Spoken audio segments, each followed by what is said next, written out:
Hello दोस्तों, नमस्कार। आप सभी का टारगेट विद गुरुकुल में मैं रत्नाकर सर तहे दिल से स्वागत करता हूँ। जिस तरीके से सर अब अभी हम लोग कॉन्स्टिट्यूशन की जो श्रृंखला लेके आ रहे थे, उसी बीच में अब हम लोग एक हिस्ट्री का भी श्रृंखला लेके चलेंगे और उन टॉपिकों पे मैं आपसे चर्चा करूंगा जहां से यूपी पीसीएस हो गया, आरओ हो गया या फिर कोई भी वनडे एग्जाम हो गया, वहां से प्रश्न बनाता ही बनाता है दोस्त। आइए आज मैं आपको एक वैदिक काल से उन टॉपिक को लिया हूँ जहां से प्रश्न बहुत ज्यादा बनाता है। जैसे कई बार पूछा जाता है कि जो जैसे वेद होता है तो वेदों की संख्या कुल कितनी है? 4 है। ऋग्वेद, सामवेद, यजुर्वेद और अथर्ववेद। तो कई बार पूछा जाता है इनके जानकार को हम लोग क्या कहते हैं, फिर जिनको इसकी जानकारी ज्यादा होती है उन्हें किन नाम से जानते हैं। या इनके आपसे पूछ लेता है इनके उपनिषद कौन है, इनके ब्राह्मण ग्रंथ कौन है, इनके उपवेद कौन है। तो आइए इन्हीं बारे में हम लोग अपना समझ बनाते हैं। ठीक है दोस्त, आइए देखेंगे। तो सबसे पहला वेद है ऋग्वेद। क्या है? ऋग्वेद है। और ऋग्वेद की जो जानकार होते हैं फिर उनका जो गायन करते हैं, गायन करने वाले या जो जानकार होते हैं उन्हें होता या भूर्त के नाम से जानते हैं। उन्हें होता या भूर्त के नाम से जानते हैं। ध्यान दीजिए दोस्त, ऋग्वेद के जानकार ऋषि या जो उनको गायन करते हैं, जो उनका उच्चारण करते हैं, तो उच्चारणकर्ता को होता या भूर्त के नाम से जानते हैं। दूसरी बात, अगर आपसे पूछे इनका ब्राह्मण ग्रंथ क्या होता है, ऐत्रेय और कौशिकी। ऐत्रेय और कौशिकी इनके क्या होते हैं? ब्राह्मण ग्रंथ होते हैं। और यही दोनों उपनिषद होते हैं, बस वहां नाम पड़ जाएगा उपनिषद, यहाँ हो जाएगा ब्राह्मण ग्रंथ। बात दोनों जगह अलग अलग लिखी गई है, तो ध्यान दीजिएगा इनके अंदर दोनों चीजें आ जाएंगी। ठीक है दोस्त, इसके अलावा ध्यान देना है, अगर देखा जाए उपवेद कौन है, इनके उपवेद कौन है? आयुर्वेद है। कौन है? आयुर्वेद। इनके ध्यान देना क्या कहलाते हैं? उपवेद कहलाते हैं। आपसे पूछ लिया जाए उपवेद कौन होते हैं, तो आयुर्वेद इनके क्या है? उपवेद है। इसी तरीके से अगर हम लोग देखा जाए सामवेद की बात करेंगे, तो सामवेद के जो गायन है, जो गायन करते हैं, उन्हें उद्गाता या उद्गात्री कहते हैं। उन्हें उद्गाता या उद्गात्री के नाम से जानते हैं। अगर आपसे पूछा जाए इनके ब्राह्मण ग्रंथ कौन होते हैं, इनके कुल 4 ब्राह्मण ग्रंथ होते हैं। एक तो कौन सा होता है? पंचविश, षडविश, वंश और समाविधान। ध्यान देना है, पंचविश, षडविश, वंश और समाविधान, इसके कुल 4 ब्राह्मण ग्रंथ होते हैं। कौन से उपनिषद होते हैं? इनके 2 उपनिषद होते हैं। एक तो कौन सा होता है भैया? छंदोग्य उपनिषद और केन उपनिषद, जहां आप यम और नचिकेता का संवाद पढ़े होंगे। राइट, तो ध्यान देना है, एक छंदोग्य उपनिषद होता है, एक केन उपनिषद होता है। इनका जो उपवेद कहलाता है उन्हें हम लोग क्या कहते हैं? उन्हें दोस्त हम लोग गंधर्व वेद के नाम से जानते हैं। ध्यान दीजिएगा। इसी तरीके से अगर हम लोग आते हैं किस पे? यजुर्वेद पे। किस पे आते हैं? यजुर्वेद पे। तो यजुर्वेद के जो जानकार ऋषि होते हैं उन्हें हम लोग अधर्यु कहते हैं। क्या कहते हैं? अधर्यु के नाम से जानते हैं। और इसमें 2 पक्ष होता है, एक शुक्ल पक्ष, एक कृष्ण पक्ष। एक शुक्ल पक्ष और एक कृष्ण पक्ष। जो शुक्ल पक्ष होता है उन्हें हम लोग सतपथ ब्राह्मण कहते हैं, और जो कृष्ण पक्ष होता है उसे तैत्रीय ब्राह्मण कहते हैं। ध्यान देना है, शुक्ल पक्ष में ब्राह्मण ग्रंथ सतपथ ब्राह्मण कहलाता है और कृष्ण में तैत्रीय ब्राह्मण कहलाता है। इसके कुल कितने उपनिषद है? इसके कुल 5 उपनिषद हैं। कौन कौन से हैं?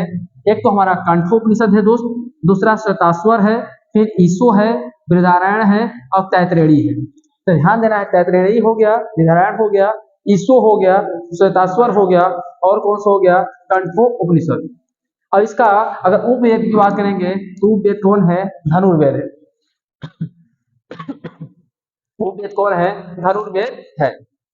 इसके आगे देखेंगे दोस्त, हम लोग थोड़ा सा ध्यान दीजिएगा। इसके आगे बात करेंगे दोस्त, अथर्ववेद। अथर्ववेद का ध्यान देना है, अथर्ववेद का अगर पूछा जाए जो गायन करता है उसे हम लोग क्या करते हैं? तो उन्हें हम लोग ब्रह्मा कहते हैं। क्या कहते हैं? ब्रह्मा कहते हैं। अब इसका जो ब्राह्मण ग्रंथ होता है उसे हम लोग गोपत ब्राह्मण कहते हैं। क्या कहते हैं? गोपत ब्राह्मण। और इसके कुल कितने उपनिषद हैं? तो इसके 3 उपनिषद हैं। एक तो हमारा ध्यान दीजिएगा प्रश्नोपनिषद है, एक मुंडकोपनिषद है और एक मांडके उपनिषद है। ध्यान देना, प्रश्नोपनिषद, मुंडकोपनिषद, मांडके उपनिषद। इसी मुंडको उपनिषद से आप जानते हैं एक शब्द लिया गया जिसका नाम है सत्यमेव जयते। तो जो सत्यमेव जयते शब्द है वो पूछे कहाँ से लिया गया है? सत्यमेव जयते शब्द भी कहाँ लिया गया है? मुंडको उपनिषद से लिया गया दोस्त। अब इसका एक ही ध्यान देना है, अगर उपवेद पूछे कौन है तो सिर्फ उपवेद। तो एक बार फिर से दोस्त हम लोग पूरा देख लेते हैं, देखेंगे फटाफट। अगर आप लोग रिवीजन करते चलेंगे देखेंगे, तो अगर आपसे पूछ लिया जाए ऋग्वेद के जानकार ऋषि क्या कहते हैं? होत्या, होत्रा। ब्राह्मण ग्रंथ कौन से होते हैं? ऐत्रेय या कौशिकी होते हैं। उपनिषद कौन होते हैं? ऐत्रेय और कौशिकी। और इसके उपवेद कौन है? आयुर्वेद। दूसरा कौन है? सामवेद। सामवेद के क्या कहते हैं? उद्गाता या उद्गात्री। इसके पंचविद, षड्विद, वंश और समाविधान है। अब इसके दो उपनिषद है, छंदोपनिषद और केनोपनिषद। और उसके बाद इधर क्या है? गंधर्व। इसके बाद यजुर्वेद के क्या हो गया? अधर्यु हो गया। इसके दो पक्ष होते हैं, शुक्ल पक्ष और कृष्ण पक्ष। शुक्ल पक्ष के क्या होते हैं? सतपथ ब्राह्मण। और कृष्ण पक्ष के क्या होते हैं? तैत्तिरीय ब्राह्मण। इसके कुल 5 उपनिषद होते हैं। कंठोपनिषद, श्वेताश्वर हो गया, ईशो हो गया, बृहदारण्यक हो गया और तैत्तिरीय। राइट। अब इसके कौन है? ये धनुर्वेद क्या होता है? इसका उपवेद होता है। इसके बाद अथर्ववेद। अथर्ववेद क्या होते हैं? जो गायन करते हैं हम लोग क्या कहते हैं? ब्रह्मा। अब यहाँ पे जो होता है उसे हम लोग क्या कहते हैं? गोपथ ब्राह्मण। और इसके उपनिषद कौन है? प्रश्नोपनिषद, मंडकोपनिषद और मांडके उपनिषद। अब इसके ध्यान देना है, एक उपवेद होते हैं जिसे हम लोग सिर्फ वेद के नाम से जानते हैं। तो दोस्त इसका सॉल्यूशन लेना चाहते हैं तो आप लोग ले लीजिए, मैं बगल हो जा रहा हूँ। आइए, हमने जो समझा है इसी पर अब एक एमसीक्यू भी करते हैं कि देखिए जो हमने जानकारी अध्ययन किया है क्या उस पर हम लोग प्रश्न हल कर पा रहे हैं कि नहीं पा रहे हैं। आइए दोस्त देखते हैं उन प्रश्नों को। देखिएगा आपके सामने एक प्रश्न है। क्या प्रश्न है? पूछ रहा है निम्न में से कौन सा विकल्प गलत है।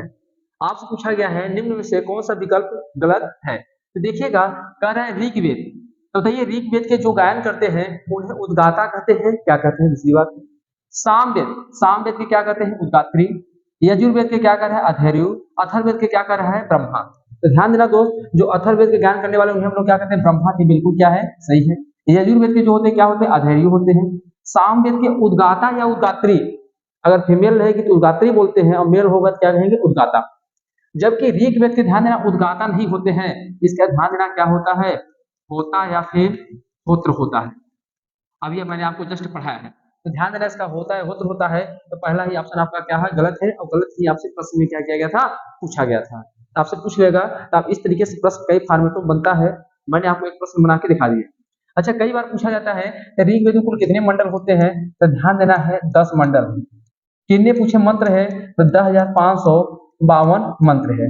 अब ध्यान देना है इसी का जो 10वां मंडल है, 10वां मंडल है जिसमें 2 सूक्ति का उल्लेख किया गया है। एक तो ध्यान देना है नदी सूक्ति का और दूसरा क्या किया गया है? दूसरा किया गया है वर्ण सूक्ति का। तो वर्ण की जानकारी या नदी सूक्ति की जानकारी के दोनों का कहाँ से मिलता है? ऋग्वेद के 10वें मंडल से मिलता है। और कौन से? 10वें मंडल से, जिसमें 4 वर्णों के बारे में बताया गया है, ब्राह्मण, क्षत्रिय, वैश्य और शूद्र।